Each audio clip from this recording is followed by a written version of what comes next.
বিশ্বের সবচেয়ে বড় গাড়ির বাজার যুক্তরাষ্ট্র। বাণিজ্যিক সাফল্যের জন্য সাধারণত সেই বাজার দখলের চেষ্টায় থাকে যে কোনো অটোমোবাইল কোম্পানি।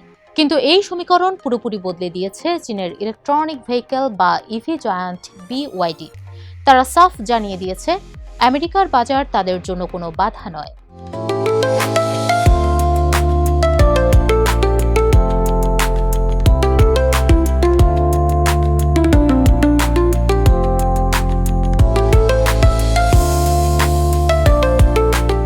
কি ঘটছে অটোমোবাইল শিল্পে? কেন BYDর মতো কোম্পানিগুলো এখন পশ্চিমা দেশগুলোর দিকে না তাকিয়ে বরং এশিয়া, ব্রাজিল আর ইউরোপের বাজারে বেশি নজর দিচ্ছে? এর পেছনে বড় কারণ জ্বালানি তেলের বাজারে অস্থিরতা। ইরানের সঙ্গে উত্তেজনার জেরে বিশ্বে তেলের দাম বৃদ্ধিতে জনসাধারণ এখন বিকল্পের খোঁজে। সেই সুযোগটি কাজে লাগাচ্ছে চীনের গাড়ি নির্মাতা প্রতিষ্ঠানগুলো।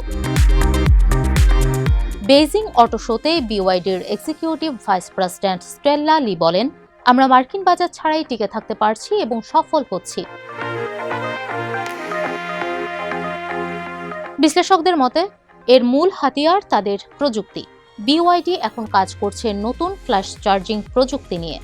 স্টেল্লা লি একে অভিহিত করেছেন গেম চেঞ্জার হিসেবে। ইভি কেনার ক্ষেত্রে মানুষের সবচেয়ে বড় ভয় থাকে চার্জ দেওয়া নিয়ে। সেই ভয়ের দেয়াল ভাঙতে সাহায্য করছে এই ফ্ল্যাশ চার্জিং প্রযুক্তি। মাত্র কয়েক মিনিটেই গাড়িকে কয়েকশো কিলোমিটার দূরত্ব পাড়ি দেওয়ার সক্ষমতা দেয় এটি। BYD কেবল একটি গাড়ি কোম্পানি নয়, নিজেদের একটি ইকোসিস্টেম হিসেবে গড়ে তুলেছে তারা। স্মার্টফোনের যন্ত্রাংশ থেকে শুরু করে ব্যাটারি স্টোরেজ, সোলার প্যানেল, বাস এবং ট্রাক, সবকিছুর উৎপাদন চেইনেই তাদের অবস্থান শক্ত। এই বহুমুখী ক্ষমতাই তাদের বিশ্ববাজারের প্রতিযোগিতায় এগিয়ে রাখছে। শুধু BYD নয়, চীনের আরেক কোম্পানি এক্সপেং আনছে হিউম্যানয়েড রোবট। পাশাপাশি 2027 সালের মধ্যে উড়ন্ত গাড়ির বাজারে ছাড়ার পরিকল্পনা করছে তারা। একসময়ের গাড়ি শিল্পের মহারথী ভক্সওয়াগন, টয়োটা কিংবা ফোর্ডের মতো কোম্পানিগুলো এখন চীনের এই অগ্রগতির সঙ্গে তাল মেলাতে হিমশিম খাচ্ছে। বাধ্য হয়ে এখন চীনা প্রযুক্তির সঙ্গে কাঠছড়া বাঁধছে তারা। ভক্সওয়াগন এখন এক্সপেং এর সঙ্গে গাড়ি তৈরি করছে। হুয়াওয়ে ড্রাইভিং অ্যাসিস্ট্যান্ট সিস্টেম ব্যবহার করছে ওডি।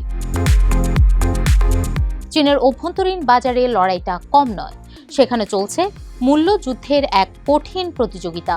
ঘরোয়া বাজারে চাহিদার তুলনায় যোগান বাড়ায় এবং দামের চাপে মুনাফা কমায় অনেক কোম্পানি টিকে থাকার লড়াইয়ে ধুঁকছে। BYDর নিজস্ব ঘরোয়া বিক্রি গত 7 মাস ধরে কমলেও ইউরোপের বাজারে তাদের বিক্রি বেড়েছে 156%। স্টেল্লা লির মতে 90-এর দশকের জাপানি বা দক্ষিণ কোরিয়ার গাড়ির উত্থানের সময়ের মতোই বর্তমানে এই তীব্র প্রতিযোগিতার বাজারে টিকে থাকাটাই হবে আসল চ্যালেঞ্জ। অদূর ভবিষ্যতে এই বাজার আরও সংকুচিত হবে, যেখানে কেবল প্রযুক্তিতে সেরা ও শক্তিশালীরাই টিকে থাকবে।